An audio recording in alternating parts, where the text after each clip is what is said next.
ಈ ನಡುವೆ ಚಿಕ್ಕಪೇಟೆಯಲ್ಲಿ ಅಂಗಡಿ ಮುಂಗಟ್ಟು ಬಂದ್ ಮಾಡಿ ಹುತಾತ್ಮ ಯೋಧರಿಗೆ ಶ್ರದ್ಧಾಂಜಲಿಯನ್ನ ಅರ್ಪಿಸಲಾಗ್ತಾ ಇದೆ. ಬೆಂಗಳೂರಿನ ಚಿಕ್ಕಪೇಟೆ ಹೈಯೆಸ್ಟ್ ಬಿಸ್ನೆಸ್ ನಡೆಯುವಂತಹ ಸದಾ ಜನಜಂಗುಳಿಯಿಂದ ಇರುವಂತಹ ಜಾಗ.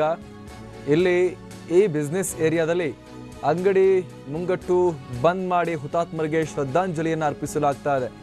ಸ್ವಯಂ ಪ್ರೇರಿತವಾಗಿ ಬಂದ್ ಮಾಡಿ ವ್ಯಾಪಾರಿಗಳು ಸಂತಾಪವನ್ನು ವ್ಯಕ್ತಪಡಿಸ್ತಾ ಇದ್ದಾರೆ. ದೇಶ ಕಣ್ಣೀರು ಹಾಕ್ತಿರ್ಬೇಕಾದ್ರೆ ವ್ಯಾಪಾರ ವಹಿವಾಟು ಬೇಡ ನಮಗೆ ಅಂತ ಹೇಳಿ ನೊಂದ ಕುಟುಂಬದವರ ಕಣ್ಣೀರಿನಲ್ಲಿ ತಾವು ಕೂಡ ಪಾತ್ರರಾಗ್ತಾ ಇದ್ದಾರೆ. ತಾವು ಕೂಡ ಪಾಲ್ಗೊಳ್ತಿದ್ದಾರೆ ಆ ದುಃಖವನ್ನ ಹಂಚಿಕೊಳ್ಳುವ ನಿಟ್ಟಿನಲ್ಲಿ. ಚಿಕ್ಕಪೇಟೆಯ ವರ್ತಕರುಗಳು ವ್ಯಾಪಾರಿಗಳು ಅಂಗಡಿ ಮುಂಗಟ್ಟು ಬಂದ್ ಮಾಡಿ ಹುತಾತ್ಮ ಯೋಧರಿಗೆ ಶ್ರದ್ಧಾಂಜಲಿಯನ್ನ ತಮ್ಮದೇ ಆದ ರೀತಿಯಲ್ಲಿ ಶ್ರದ್ಧಾಂಜಲಿಯನ್ನ ಅರ್ಪಿಸ್ತಾ ಇದ್ದಾರೆ. ಚಿಕ್ಕಪೇಟೆ ಹೇಗೆ ಅಂತ ಹೇಳಿ ಬೆಂಗಳೂರಿನ ಪ್ರತಿಯೊಬ್ಬರಿಗೂ ಕೂಡ ಗೊತ್ತು. ಅಲ್ಲಿ ಒಂದು ದಿವಸ ಅವರು ಶಾಪನ್ನ ಬಂದ್ ಮಾಡಿದ್ರೆ ಎಷ್ಟು ಲಾಸ್ ಆಗುತ್ತೆ ಅಂತ ಹೇಳಿ ಚೆನ್ನಾಗಿ ಗೊತ್ತು. ಆದರೂ ಕೂಡ ಚಿಕ್ಕಪೇಟೆಯ ವರ್ತಕರೆಲ್ಲರೂ ಕೂಡ ಅಂಗಡಿ ಮುಂಗಟ್ಟು ಬಂದ್ ಮಾಡಿ ಯೋಧರಿಗೆ ಶ್ರದ್ಧಾಂಜಲಿ ಸಲ್ಲಿಸುವ ನಿರ್ಧಾರಕ್ಕೆ ಬಂದಿದ್ದಾರೆ. ನಾವು ಚಿಕ್ಕಪೇಟೆಯ ದೃಶ್ಯಗಳನ್ನು ಗಮನಿಸ್ತಾ ಇದ್ದೀವಿ. ಚಿಕ್ಕಪೇಟೆಯಲ್ಲಿ ಇಷ್ಟೊತ್ತಿಗೆ ಕಾಲಿಡೋಕ್ಕೂ ಸಾಧ್ಯವಿಲ್ಲದಷ್ಟು ಜನ ಇರ್ತಾರೆ. ರಸ್ತೆಯಲ್ಲಿ ವೆಹಿಕಲ್ ಓಡಾಡೋಕ್ಕೂ ಕೂಡ ಕಷ್ಟ ಆಗುತ್ತೆ. ಅಷ್ಟು ಜನ ರಸ್ತೆ ಮೇಲೆ ಇರ್ತಾರೆ. ಅಷ್ಟು ಬ್ಯುಸಿಯೆಸ್ಟ್ ಏರಿಯಾ ಅದು ಚಿಕ್ಕಪೇಟೆ.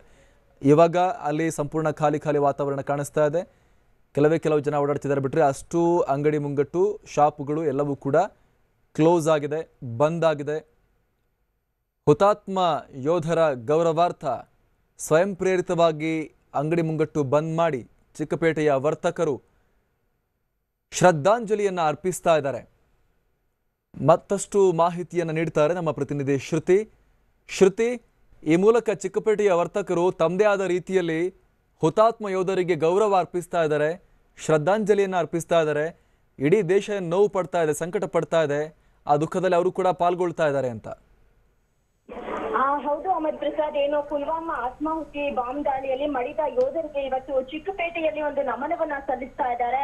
ಚಿಕ್ಕಪೇಟೆಯಲ್ಲಿ ಪ್ರತಿದಿನನೂ ಕೂಡ ಲಕ್ಷಾಂತರ ರೂಪಾಯಿ ವ್ಯಾಪಾರ ವಹಿವಾಟು ನಡೆಯುತ್ತೆ. ಜೊತೆಗೆ ವೆಹಿಕಲ್ ಗಳ ಮೂವ್ಮೆಂಟ್ ಕೂಡ ಅದೇ ರೀತಿ ಇರುತ್ತೆ. ಎಲ್ಲರೂ ಕೂಡ ಚಿಕ್ಕಪೇಟೆ ಅಂದ್ರೆ ಅಲ್ಲಿ ಹೋಗದೆ ಬೇಡಪ್ಪ, ಅಷ್ಟೊಂದು ಟ್ರಾಫಿಕ್ ಅಂತ ಇರ್ತಾರೆ. ಆದ್ರೆ ಇವತ್ತು ಚಿಕ್ಕಪೇಟೆಯ ಎಲ್ಲಾ ಅಂಗಡಿಗಳು ಕೂಡ ಬಂದ್ ಆಗಿರುವಂತದ್ದು.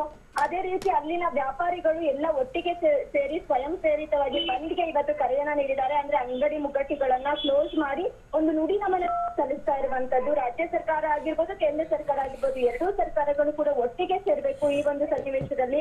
ಅವರೆಲ್ಲರೂ ಕೂಡ ಮಡಿದ ಯೋಧರಿಗೆ ಒಂದು ಭಯೋತ್ಪಾದಕರು ಏನಿದ್ದಾರೆ ಅವರನ್ನ ಯಾವತ್ತೂ ಕೂಡ ಬಿಡಬಾರ್ದು. ಅವರು ಯಾವ ರೀತಿ ಯೋಧರನ್ನ ಇವತ್ತು ನಮ್ಮಲ್ಲಿ ಕಣ್ಣೀರನ್ನ ಹಾಕ್ತಾ ಇದಾರೆ, ಅದೇ ರೀತಿ ಅವರು ಕೂಡ ಒಂದಲ್ಲ ಒಂದು ದಿನ ಪಶ್ಚಾತ್ತಾಪ ಪಡೋ ರೀತಿ ಮಾಡ್ಬೇಕು ಅಂತ ಹೇಳಿ ಇವತ್ತು ಅವರು ಬಂದ್ಗೆ ಕರೆಯನ್ನ ನೀಡಿದ್ದಾರೆ. ಸಂಜೆವರೆಗೂ ಕೂಡ ಯಾವುದೇ ಅಂಗಡಿ ಮುಗ್ಗಟ್ಟುಗಳನ್ನ ನಾವು ಓಪನ್ ಮಾಡೋದಿಲ್ಲ. ಜೊತೆಗೆ ನಾವೇ ಸ್ವಯಂ ಪ್ರೇರಿತವಾಗಿ ಈ ಒಂದು ಅಂಗಡಿ ಮುಗ್ಗಟ್ಟುಗಳನ್ನ ಕ್ಲೋಸ್ ಮಾಡಿದ್ದೇವೆ. ಜೊತೆಗೆ ಏನ್ ಮಡಿದ ಯೋಧರಿಗೆ ಒಂದು ನಮನವನ್ನ ಅರ್ಪಿಸೋಕೆ ನಾವು ಮುಂದಾಗಿದ್ದೇವೆ ಅನ್ನುವಂತ ಮಾತುಗಳನ್ನ ಹೇಳಿದ್ರು ಅಮರ್ ಪ್ರಸಾದ್.